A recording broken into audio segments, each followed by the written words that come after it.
question, or you can pretend you're having a conversation with a pitch out presentation. Sure. Okay, we're started now there. So welcome, Technology Drop-In Thursday. Today is August 26, 2021, and some exciting news to share with everyone. So we launched a help center back in, I think, January or February of this year. And that was kind of like a phase one rollout just to get a lot of the elements in place. Recent updates have made it a much more useful and easy to use tool. So I'm just going to show you, you can now get to it by going to helpcenter.macewan.ca. You don't have to go through the portal like you did before. You just have to go to helpcenter.macewan.ca. And we've got different portals here for, I shouldn't say portals, but different audience information. So depending whether you're a student, faculty and staff, or a public guest or a former user, you would pick whichever way you want to get into there. So what's happened here is, first of all, we've got a great search function. So if I'm looking for how to connect to Wi-Fi or anything like that, it's going to show me all the different articles that we've created. So knowledge-based articles on information, how to forget a Wi-Fi, all that kind of stuff. But we also have different sections for requests. And I'll come back to this in just a second. So first part, when you come here, is when you want to report a problem or ask a question. We've got these different areas laid out. We'll be adding more as over the years and stuff. But if you have a technology support question, if you have something for the Center for Teaching and Learning, you can submit those questions and questions and report problems through those areas there. So for example, I'm just going to pull into tech support. And then we have all these different things. So do you have something about accounts you want to talk about, Wi-Fi, software? Ideally, you'll do a quick search and then you can find the answer in the knowledge base. But if you can't, then by all means, you want to contact us. And when you submit that request, it automatically creates a ticket, which is great. The other thing we have is request a service. So is there something specific that you want done for you? So here in technology support, you might want to create a Microsoft team. You might want to create a mailing list. You might want to get access to Visio or do a SharePoint site. So these are all request types, which means there's a specific response that you're going to get. You want something like, I want access to Adobe Cloud, I want access to whatever. So you want something and get it back. So those requests are going to be separate from sending a generic email to the report a problem stuff. However, they all get sent in and they all create tickets. Once a ticket's created for you, you'll find up in the top right-hand corner, that's where all your information is. So I can see all my requests that I have in. So these are the 4 that I have currently are open, but I can also go into here and change this from open request to closed request or whatever I want. So there are some things I did in the past. Here's all the work that I've done in the past. Really easy for me to go in and see what's going on there. So that's our new knowledge base. And it's a pretty slick tool. I think just launched minutes ago. So I think you'll find it'll be a lot easier to find answers and stuff. Return to campus guide. So in the MacEwan Help Center, there's an article here, and the article is going to give you some tips and stuff for anyone that's returning back to campus. Big things to remember is that when you come back, bring all your equipment. Okay, that includes all the cables and accessories, all the monitors, that kind of stuff. MacEwan does not have double sets of everything. So if some people are working from home a couple of days a week and then coming in, we do not have the hardware to give you 2 working stations. You get 1 working station. So if you're going to bring and leave someone at home, it's going to be up to you to figure out how to get extra equipment. Tech support does not have anything extra. We also recommend, please come in early. Don't wait to the day that you are going to be presenting to your class to test your system and see whether it works with the presentation equipment and stuff like that. Always, the sooner you can come in, test out your hardware, make sure it's working with our equipment. That's better for us. If there's a problem, then at least it gives us some time, because we all know that first week when the students are back and classes are in session, everyone's going to have needs. And so we're going to be a lot of requests coming in. So sooner is better for you to get some help with that. Teams recording, this is cool. So this just started, I just found this out today. So what happens is when you have a scheduled meeting, scheduled meetings allow you to collect transcripts. This meeting that we're in right now, I can't do it. It's an old meeting, so when they rolled out transcripts, this meeting had already been created beforehand, but anything you do new should work fine. But if it used to be that I could go hit record, and then I would have to go in and then say turn on transcripts as well. So recording would be the video and the audio. Transcripts is write down everything I say. Now, when you start recording, it automatically launches the transcripts, which makes perfect sense. So you've got both of those files are going to be associated with the event or the appointment that you've done. You still can just fire up just transcripts without the video, but the nice thing is it's remove that one extra step out of there for transcripts and record at the same time. In our calls, there's also something called a health call report. So I'm just going to pull my screen up here for a sec. And when you go to the drop down here, there's another item here called call health.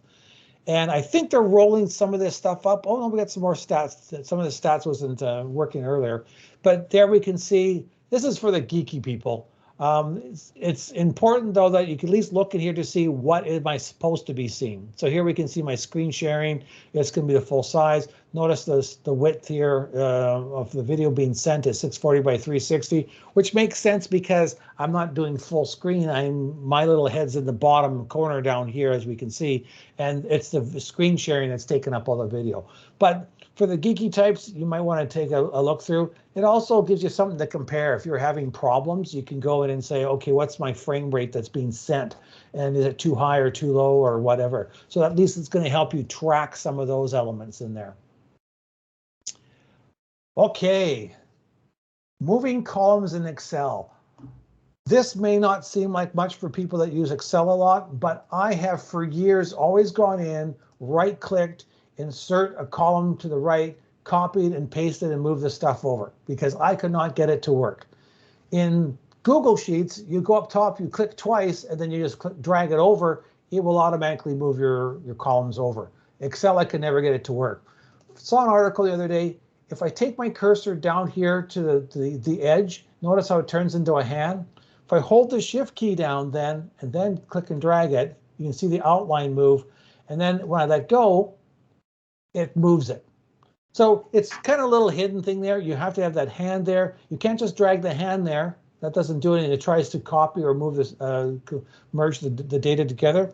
But if I have the hand there, hold my Shift key down, move it over, that will move the column information. I know there's a lot of Excel people going to be rolling their eyes. Oh, wow, Trevor, that's really new. For me, though, like I said, for years, all I've done is copy and paste. So for me, this is actually quite cool. Last thing I want to talk about is Google Chat.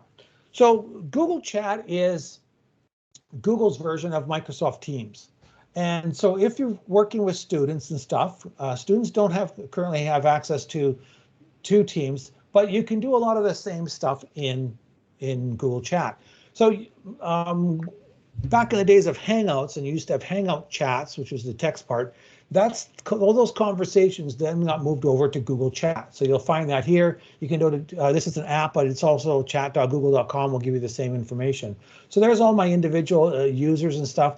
One of the things that's nice about it, actually, before I go back, let me show you. You can also create rooms. So I could create a room for a class and add the students to that class, and that becomes my chat room that the students can use on their mobile devices or whatever, and then to have conversations and going and stuff like that. So you can do a lot of the team stuff that you would in Microsoft that you can do here in Google. One thing I like about it though is you can add robots to it. And when you go and add the robots and stuff, you can create, so up top here, I can find a robot and add it. One of the robots I added is Google Drive. What's nice about this is anytime someone makes changes, or sorry, someone puts a comment into a document, I don't have to wait the 20 minutes or so before I get an email. It pops up automatically right here. So I can see documents have come in. Here's some stuff someone's asked for access for a document. I can click on that really quickly. If we've got comments, like there's some comments of some documents we're working on, I can see what those are, or I can click on open to go right to the document. I like to leave this open because I like that when I'm working on some files. If someone makes a comment, I need stuff to be notified right away. The Google Chat will do that. For those of you that are teaching, I really recommend to explore that. It is an alternative. Even if all you do is set up a classroom, or sorry, your class in a room, and the students have some place where they can communicate with each other, even if that's all that you use it for, it's still a nice tool to have. And that is all I have today. I don't see any questions. So no questions, anybody? Trevor, I'll ask you one about the Teams transcript. Yep. Do you know where I'd go to find it after I've finished recording? Oh, sure. Thanks for bringing that up. I'm actually creating a document on that because we talked about that, I think, last week, but let me get my window up here. Okay. Hang on a second. Here we go. So in Microsoft Teams, here's where you have your calendar, right? And all your appointments are in there. So I did a meeting this morning with Tina demonstrating this. When you go into there, go click on this open thing here. The transcripts and stuff will get added to the chat. So by default, it should show up in any of the chat. So here you can see we had a video recording and there's the transcript. But you'll also find it under details here. So there's my recording, there's the transcripts, and there's notes. We talked about this last week or the week before, and I really want to highlight this again. When you're in your event or your meeting here, the meeting notes is great because it allows you to take notes just like a stenographer pad. It's a little note. It's not intended to be fully formatted or anything like that. It's just some place to jot down who said what, who's responsible for what, et cetera, et cetera. You would then take that information and later on format it in an agenda document. But the nice thing about it is all these files are associated with this meeting that I have called Review Microsoft Teams Recording and Options. So the meeting notes are in there, and the whiteboards, the chats, the files. And if you go off to the right here, you'll see something called recordings and transcripts. So from the chat here, I can download the transcripts. And this looks like it's changed a little bit since this morning. But if I go to transcripts here, I can actually read it instead. So I don't have to download it, which is what it was doing about a month and a half ago. Now you can go in and just scan through the whole thing and see who said what there. You can still download. It's not allowing you to edit here because this is kind of like the official record of what happened and what was said in the meeting.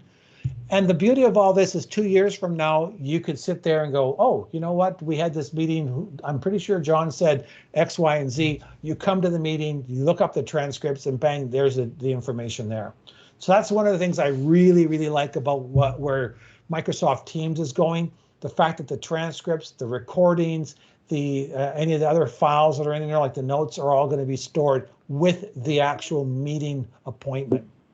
Now, having said all that, I've recently read that the recordings are only going to be available for 60 days, which kind of makes sense because the only reason for the most part that you need the recording is as you're creating the transcript and looking back to what people said, right? So Microsoft has found that most people don't look at them after 60 days. Once you've got the minutes and the development approved and stuff. So they're going to actually start deleting that. So if you do need to keep a copy of a recording, so for example, if I was doing a tutorial of some sort, I could do that.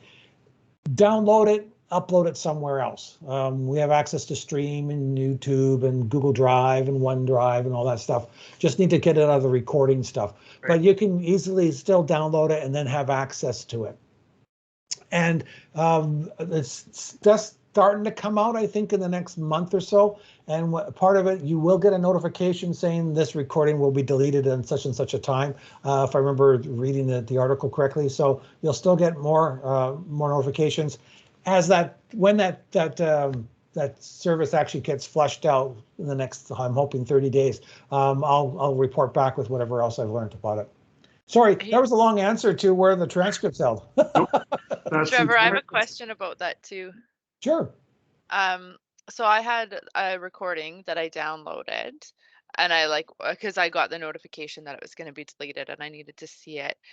Do you know what kind of file it saves as? Because I can't find it anywhere, like not in my downloads. And I know I downloaded it onto my computer because I downloaded it and opened it in there, but I cannot, I Googled it and it said MP4, but I just can't find it, and I would love to have it. Yeah, I see. My problem is I recorded this, so I'm the owner of it. So it's just going to open in OneDrive. Well, hey, let's open in OneDrive and find out, because whatever format it is. Is it tell us? No? Okay, let's download it and find out. One moment, please. What is it? MPEG 4. Four. So that's the Okay. format. I'll see. I don't know why I can't find it. And obviously, like I think I just like opened it from my downloads folder and you would think it would be in there, but it's a mystery. So lesson learned, if you're gonna download it, save it somewhere that you'll remember because it's impossible to find. You can always try. Yeah, you can always try a search because it should. When we downloaded, wasn't the title the same as the event? I don't Yeah. know. Yeah. So the name of this event was called Review Microsoft Teams Recording. So that's going to be the same name. So if you know what the event is called, you should be able to find it. Now, now you said you received a notification already saying that this was going to be deleted. Okay. I mean, this was like this was probably 2 months ago. Oh, really? Yeah. And Okay. it happened with another recording I made too, but I didn't really care about that one. I just like I was done with it. So because oftentimes if like I think I've done it with you before too, if I'm like someone showing me how to do something in a meeting, like if it's for that, I'll record it so I can look at it again and I don't have to take as many notes on it. And then if I've done the thing and I don't need it again, or it was like pretty intuitive, I just delete it. But otherwise I like to keep it in case it's, the things that you do once or twice a year. Yep. Then I have it to go through again, and I'm not like, Trevor, can you show me that again, please? Yeah, no, and I do that too when I'm talking with people because they're sitting there taking notes. I said, let me just record this, and then you can watch it whenever you want. So, okay, well, it's good to see. On that recording, I think I noticed that you can end the recording, but also resume the recording. So if in a department council meeting we want to go off camera for a second, or in camera, I guess, where it's a private conversation, we can do that and then come back to it without having multiple files being generated. Oh, really? Okay, because the last time I tried that, it actually generated multiple files. Okay. So that was my understanding is my prompt back was resume. Right. But I'll have to play around with it a little bit more to confirm that. Okay, I'm going to let you do that and get back to me. I'll try it as well. But yeah, bring it up for the next meeting. I'll double check on that. I know in the past I've done it and there'd be like 3 or 4 recordings because it just, start, stop, save it, start, stop, save it. But maybe they've changed something. So that'd be kind of cool. Yeah. Okay, that's it. I'm going to stop the recording then, and then we can just chat and hang out.